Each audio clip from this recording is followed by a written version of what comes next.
All right. How is everybody? Doing well?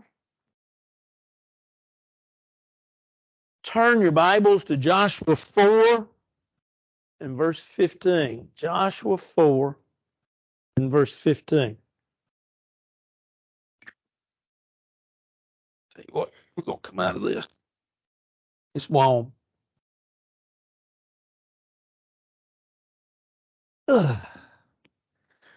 We had gotten the children of Israel had gotten to the Jordan River. Not only had they gotten to the Jordan River, but as we looked last week, they were crossing. We are at verse 15. It says, the Lord spoke to Joshua, saying, command the priest who bear the ark of the testimony to come up from the Jordan. Joshua therefore commanded the priest, saying, come up from the Jordan. And it came to pass, when the priest who bore the ark of the covenant of the Lord had come from the midst of the Jordan, the soles of the priest's feet touched the dry land. The waters of the Jordan returned to the place, and it overflowed its banks before. Remember, here's where we are. The children of Israel had gone and been in the wilderness for 40 years. They're now able to cross the Jordan River. They're able to cross on dry land. A feat that you think, well, that's not that great. Well, think about it. The Jordan at this time of year, the springtime, believed that they passed, according to the scriptures as we studied them last week, would have been probably a mile wide, rushing water. And yet remember, as we last week, they pushed, the priests put their feet in the water, what happened? Mile up, it dammed up, if you will, stopped. God stopped it. And they were able to walk across on dry land. They also took what? What were 12 people were told to pick up what? Stones. Yeah. And they're going to make, as we're going to see, they're going to make a memorial. And I want to spend a little time talking about memorials for just a minute.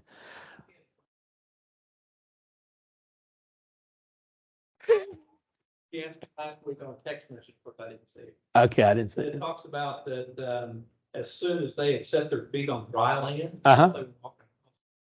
Yeah, probably the bank. Okay, that's what I figured. It's probably a translation difference, so it's really going to come up out of the river. Out of the riverbed and onto the.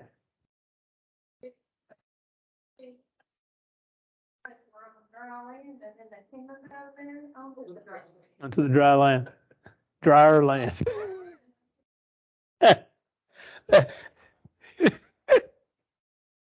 I think it is a great question. I really do, because I looked at it, wondering the same thing. And what I came up with is they came up on the shore because, or the bank, where the river really was not, because there would have been, even though it's spring and it's out of its banks, there's still pretty much an understanding of where it's going to flow, sort of like this dry creek back here. And so that's what I've come up with. But like I say, thank you. And like I say, I think that is a legitimate question because I looked at it too. So, anything else? Now the people, this is verse 19, people came up from the Jordan on the 10th day of the first month, and they camped in Gilgal on the east border of Jericho. And those 12 stones which they took out of the Jordan, Joshua set up in Gilgal. Then he spoke to the children of Israel, saying, when your children ask their fathers in time to come, saying, what are these stones? Then you shall let your children know, saying, Israel crossed over this Jordan on dry land. For the Lord your God dried up the waters of the Jordan before you until you had crossed over, as the Lord your God did to the Red Sea, which he dried up before us until we had crossed over, that all the peoples of the earth may know the hand of the Lord that is mighty, that you may fear the Lord your God. So they crossed over. They crossed over and they took the stones. I'll think of the word in a minute. They took the stones, and I don't know exactly how they arranged them. I mean, there's speculation. Did they heap them up? Did they mound them up?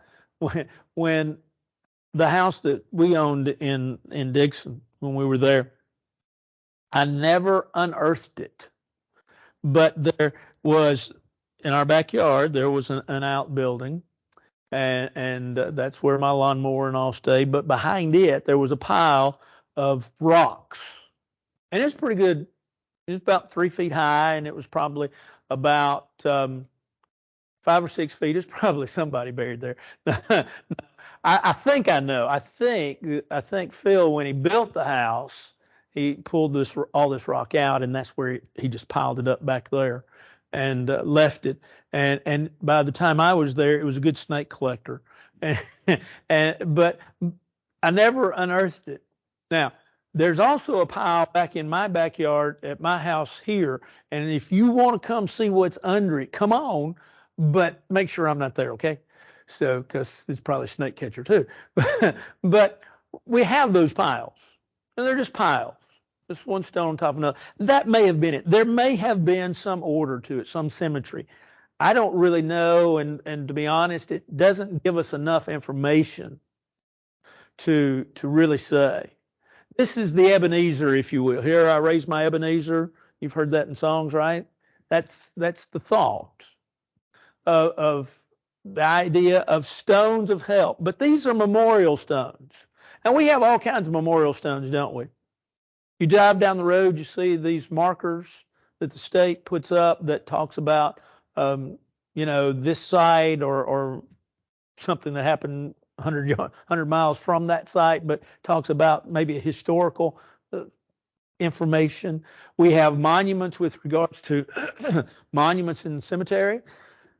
If you go to Mayfield, Kentucky, go to the cemetery in Mayfield, Kentucky. If you ever go to Mayfield, Kentucky, you need to go to the cemetery. There's a man there, can't remember his name. When I lived there, it was long before I lived there, but I went and looked at it 2-3 different times. In the cemetery, right as you enter into the cemetery, there's a man that has what would amount to probably no telling how many plots, and it's actually fenced off now. It has a chain link fence around, or did when I was there. And it was not just his marker. There is a carved out monument of him. There is a carved out monument of squirrels because he liked to go squirrel hunting. There's a carved out monument of his favorite dog that's there. It's a whole scene, if you will, right there. It's just fascinating to look at. It won't take you 2 minutes, but just it's kind of it's about all Mayfield's got, bless its heart, especially since after the tornado. But it's a man that left markers, if you will, to remind people of who he was and what he liked and what he had. Well, we have monuments. We all do. Might be a picture. Might be a picture of an event. You need to go to my office. I got a picture last week when I was down in West Tennessee. It's of me and Graceland. It's at her second birthday, so it was in December. And there's a donut sitting in front of her. I don't remember it. We were talking. She is really telling me something, and I am with raptured attention listening to it. My daughter-in-law's mama took the picture. She said, I didn't even know that it was there. She takes a lot of pictures when we're together. And but that was part of my Christmas. I didn't get it till the other day. But needless to say, that will become a monument, if you will, in my office. Donut's gone. I don't know if Graceland got it or I got it, but it's gone. But we have monuments like that. And we have monuments not just with regards to pictures, but there are things. There are things. There is, and I can't remember the guy's name, but there is I think it's called a vase. It's actually pottery that is in my office. And it's where no one can get to it from the standpoint of tearing it up. It's not worth much. But I do know that it was owned by my great grandmother. And I remember it in my mama and papa's house. And my mother somehow got it. And then when she passed away, for whatever reason, she thought I was supposed to get it. And so I asked my sister, and she said, yeah, take it. And so I took it, and I have it. And every time I see it or look at it, I think of where it sat in my mama and papa's house, more so than my mom and daddy's house. And it carries me back to my family, to my roots. Well, you have things like that as well, right? Monuments.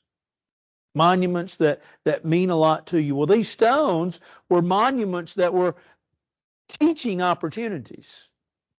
When your children ask, what do these stones mean? What's the answer? God. God.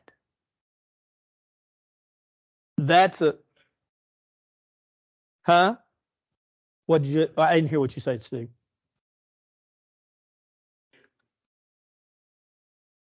Sure is God. Yeah.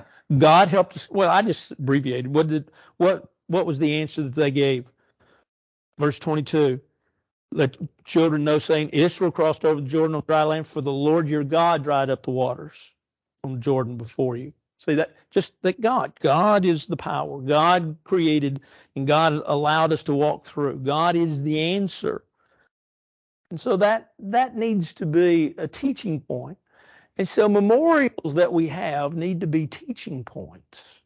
They need to be places where we can go and things that we can see, things that we can show our children, our grandchildren, and our neighbors, the teaching points. We have monuments in church, don't we? What's one monument we have in church?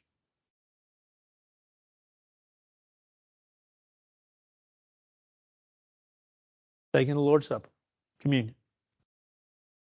We have that. And we have others. We have others. Those things take us back, but they give us the opportunity to remember, to share our faith.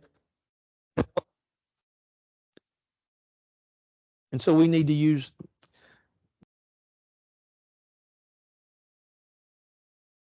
What's that?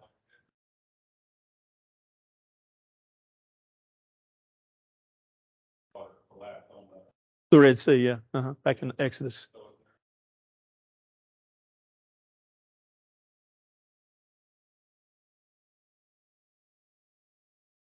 No, not like this. Not like we're not this.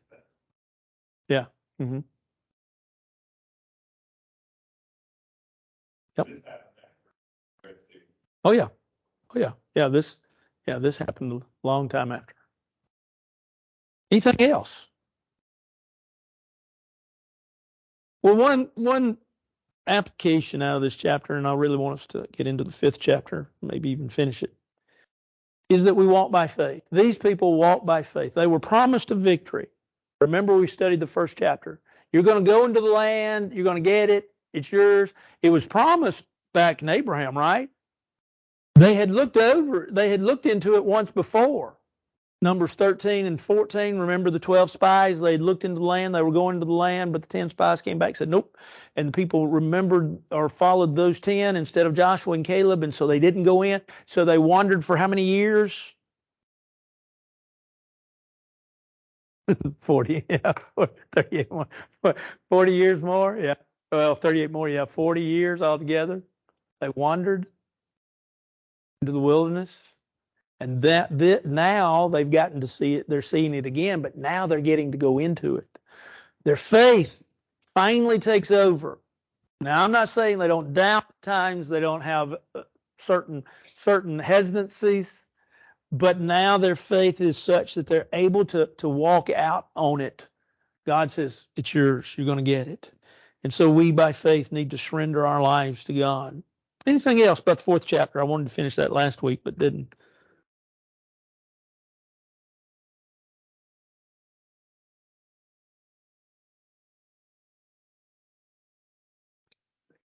God worked miracles every day. Now, their forefathers that came out of Egypt, they hadn't seen that. That's why they doubted. That's why they would not go into the land the first time, because we don't know who this God is. Moses, He brought us out here in the wilderness. To die. They'd seen water come out of the rock. They'd seen manna fall from heaven. They'd seen a cloud of fire by day and a pillar of cloud by night. Had eaten.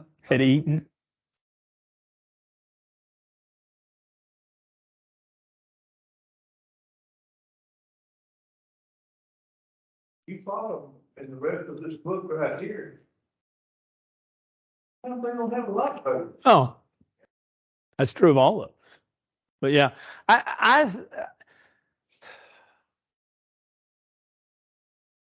it's very hard for me to separate faith and knowledge. Separate knowledge, yes, but when you have faith, faith has to have a direction. Well, that's not a good example. Romans 10 is not a good example. Noah, let's just use Noah.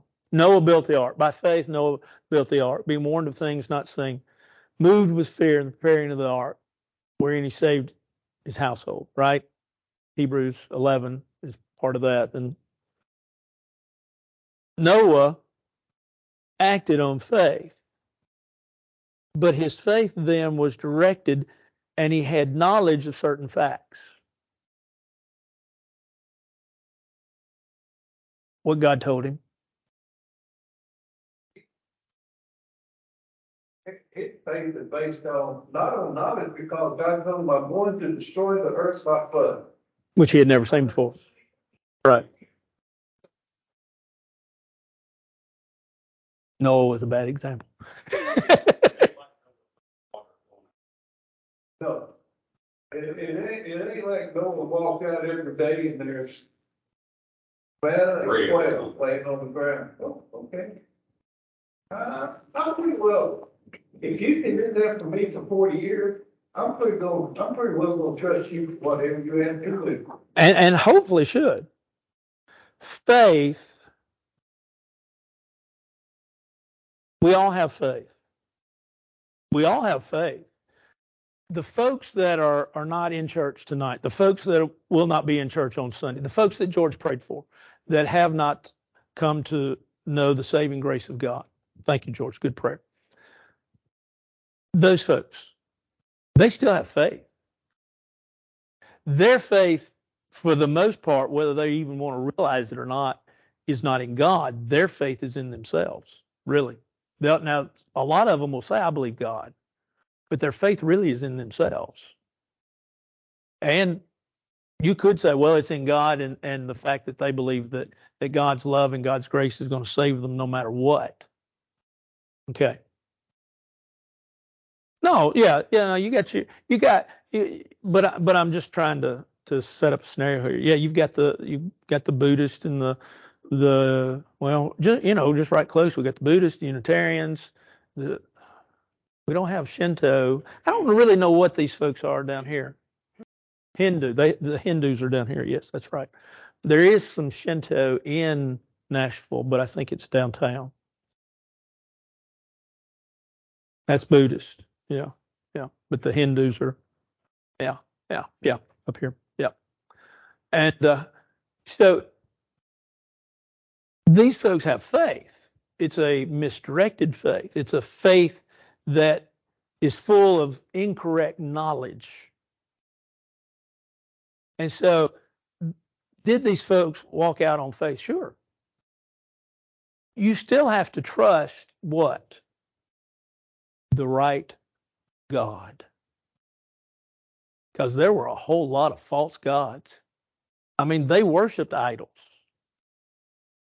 And so you had to choose the right God with the right information. Does that make sense? I'm not saying I have the answer, by the way, but does that make sense? That's where I am.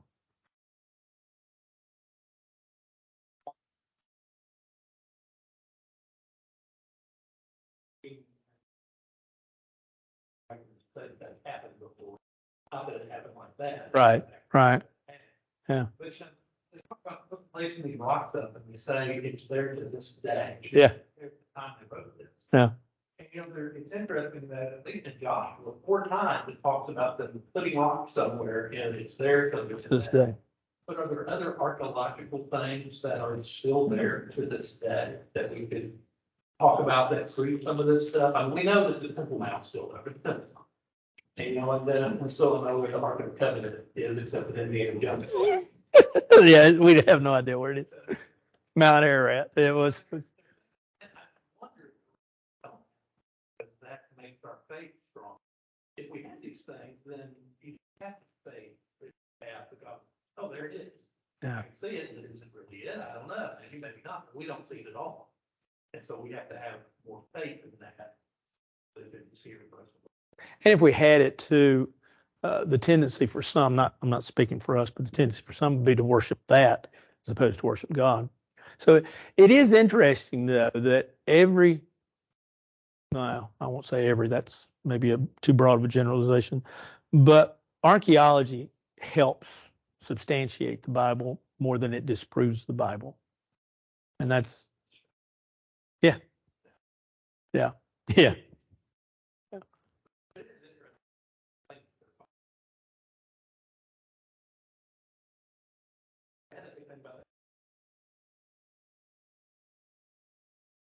Mm-hmm. Yeah. Yes. They found things with island name on it, some of the things more recently, and right now those things just prove that this did happen. Oh, yeah. It was the. Yeah. Yeah. Oh, very much so. Very much so. Anything else? All right. Well, let's go to the 5th chapter.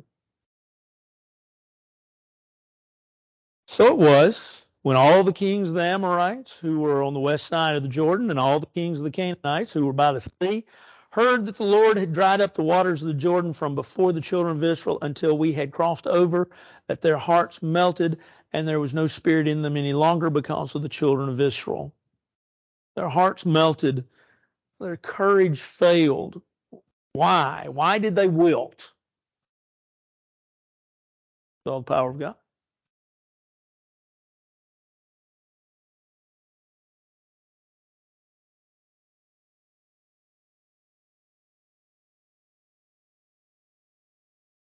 See, my head came up with a bad, terrible preacher joke.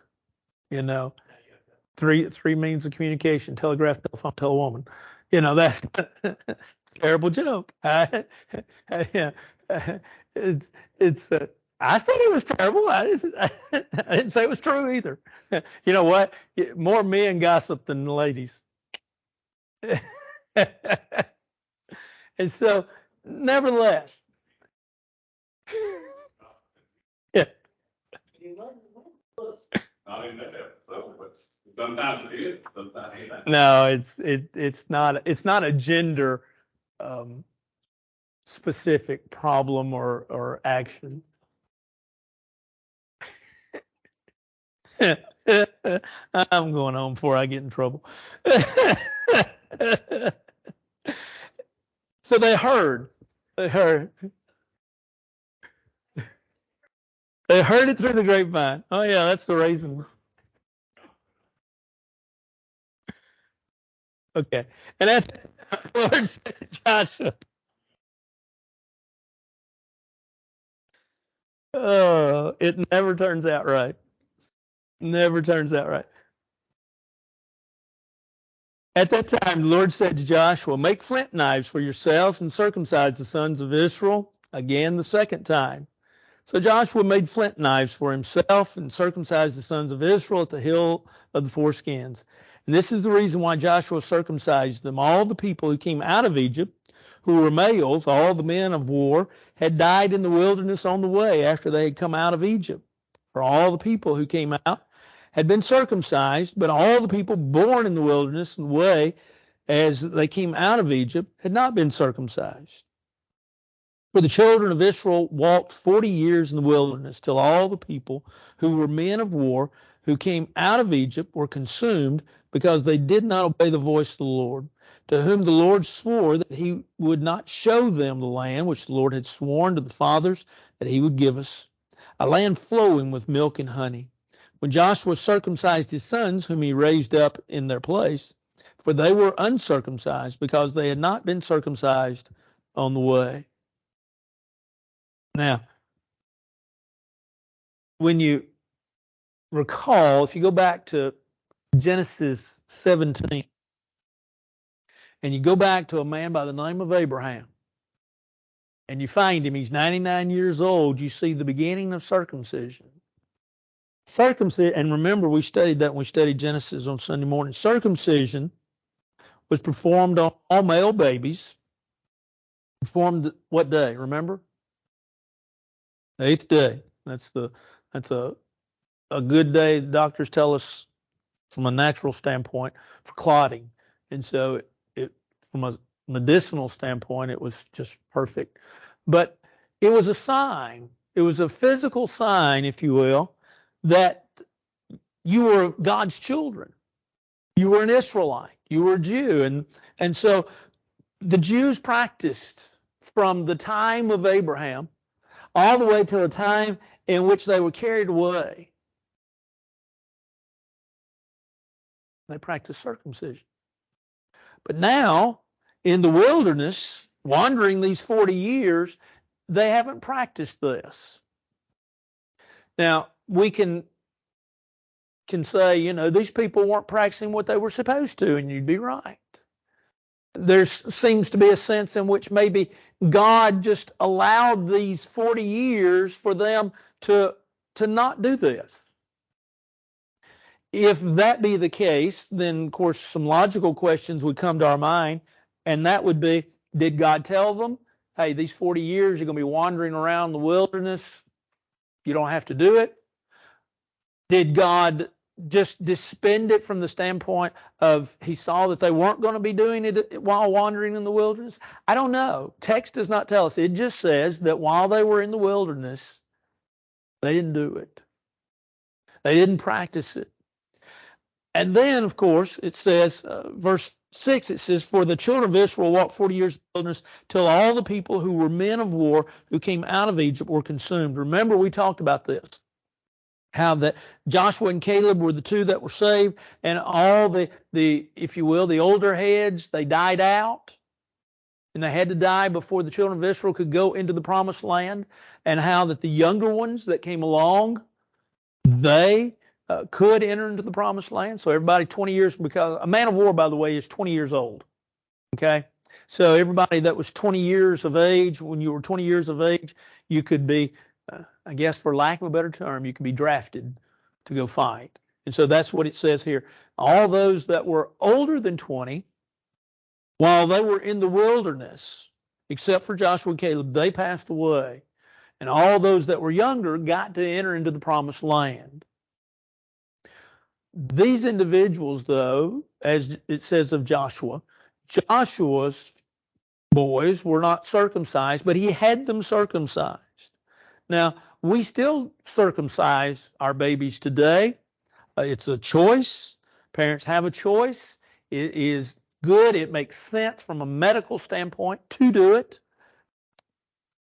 It is not done all the time. No. Yeah. Right. Yeah. It's a debate that it's not. It depends on who you go for a doctor. From what I've read, what I understand. Yeah. Yeah. It's for babies, you got to keep them really clean, and that's the issue. That's the issue. But for the children of Israel, it was a sign that you were God's child, you were God's children, and you were following, if you will, God's way. Well, these folks, Joshua then leads his boys, a good leader. Jim talked about, sometime I want you to teach you a leadership class out of Joshua that you taught once before. That would be good. He's talked to me about a time or two. Being a good leader here, he his family circumcised their sons. The part that is hard to grasp hold of is older men being circumcised. When you don't have a lot of anesthesia, you don't have a lot of other issues, that's just something that physically would be painful, because think about it. They didn't have the sharp tools of today. Look at what he says. He talks about the knives that were made out of flint, just rocks. And yet they realized, they understood this was what was to be done.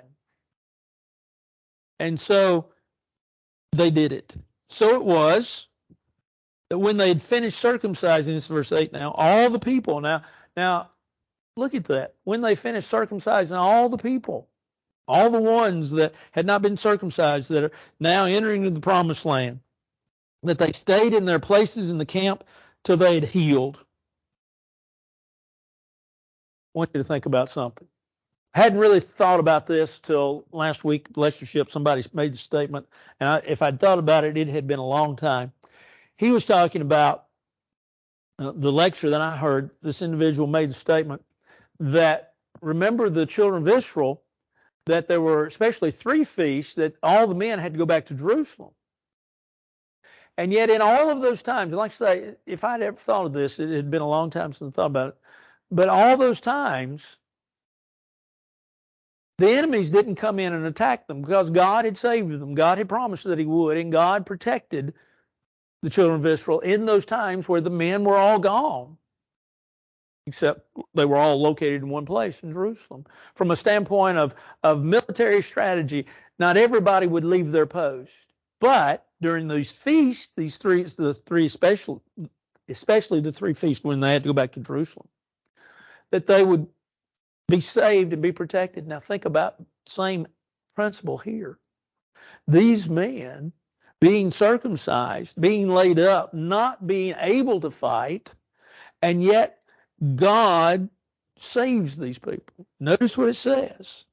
Then the Lord said to Joshua, "This day I have rolled away the reproach of Egypt from you. Therefore the name of the place is called Gilgal to this day." He says, God's going to take care of you. He says, I want you to know that I have rolled away the reproach. Now, your guess really is as good as mine as far as what rolling away the reproach. What was the reproach? Some have said through the years, theories have been, well, it was when they were in Egypt. They were slaves, and so that was a reproach. Well, that doesn't really fit. Some have said, well, it's when they practiced idolatry, when they were in Egypt and even, at other places, but when they went through all of the practicing of idolatry, that was the reproach of Egypt, that they were not following God. Well, okay. Some would say that it was the ridicule of the enemy. When Israel failed to trust God and failed to enter into the promised land back at Kadesh Barnea, back in Numbers 13, Numbers 12, 13, and 14, 13 and 14 really, that was the reproach of Egypt. Remember when they could see over into the promised land, but they didn't go over in Kadesh Barnea, that really was the time of their reproach. Their faith failed, and they wouldn't move, they wouldn't act. And so some say that. I don't really know. I don't think the text tells us. Whatever the reproach was, God says, I've rolled it away. And the place called Gilgal, which Gilgal means rolling. And so here's a new place.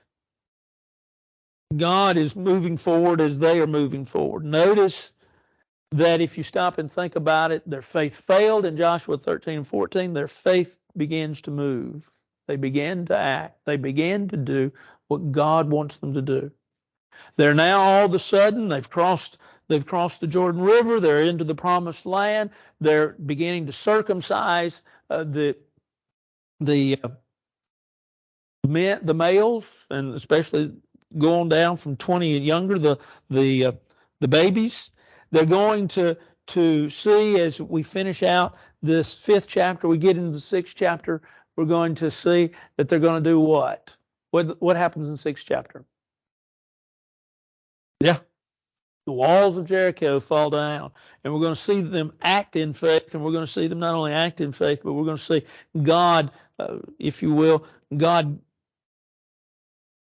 well, not really prize their faith, but God commend them, and God give them the victory for them moving forward. And so here we have a victory beginning as the children of Israel now are getting over, they're over it, they're in the land, they're moving forward. Anything anybody likes to say? There's not a lot just actually in the 5th chapter. It's good. The one thing that the 5th chapter teaches us, and we will finish the 5th chapter next week, the one thing that the 5th chapter teaches us is to be prepared. To be prepared, to move forward. Notice and remember and understand that God's going to take care of them as the children of Israel will pass forward. Notice in verse 10 following, all of a sudden their diet changes. They get over now, they're on dry land, they've been circumcised. And so now they're finally not going to have to eat their manna. They eat of the produce, which is an interesting thought. Where did they get all this? It's believed that this was about the time in which the barley would have come in, the grain would have come in, and thus there would have been something different. And when they ate of that, notice, where is it, verse 12, that the children of Israel no longer had manna, but they ate the food of the land of Canaan that year. Their diet changed. God no longer provided the manna. God no longer provided that little sweet tasting seed which they ate. That had been a miracle. And here's another thought. This was a miracle that was extended over a period of time, right? 40 years. Daily, except for when? Sabbath. Sabbath day. Sabbath day, God didn't provide. They had to take care of that by doing what? Gathering it when? So the day before, double portion. But if you saved a double portion on Monday, what happened to it? Rotted. And so you couldn't do that. You kind of one day at a time. Great lesson there with regards to living daily. But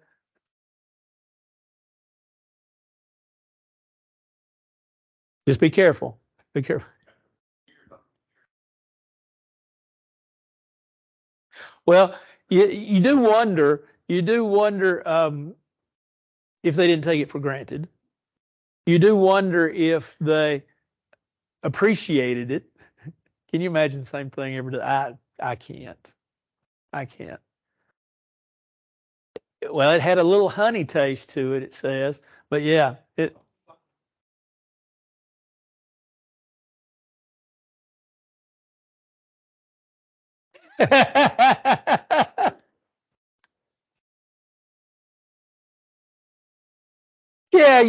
Yeah, you appreciate it, sure. And you gotta eat, you gotta eat. And so you did have a bird. You did have a bird, yeah. Yeah.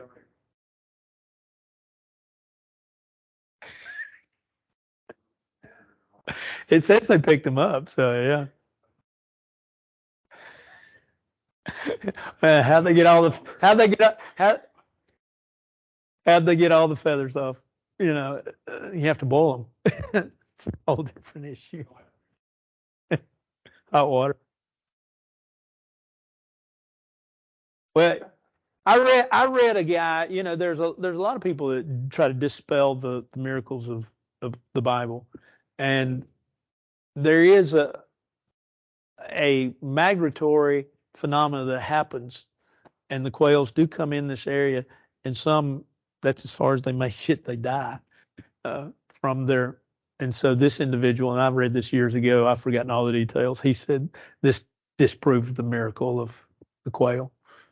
And yeah, and well, so.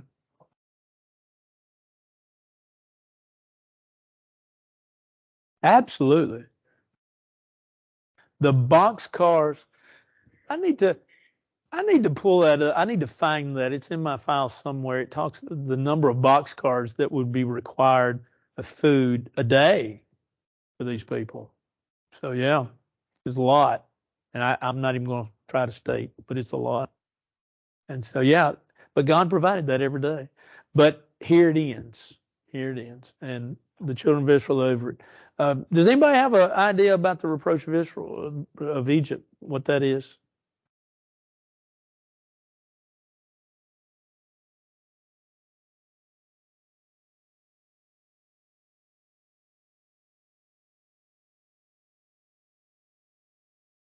Yeah, yeah, yeah. Yeah, it's different. And like I say, I've given you three ideas that I've heard, but I don't know. I mean, I like the last one, the third one, that it was really when the enemies ridiculed them, ridiculed their faith. Uh, but I don't know that that's the answer. So, anything else?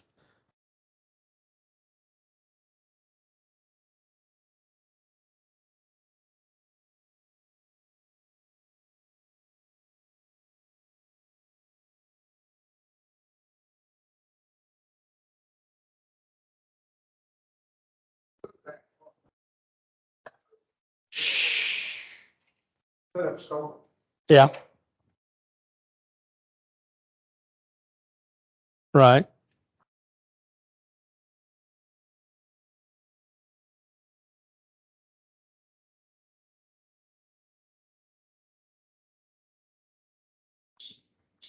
Let's bow for a word of prayer.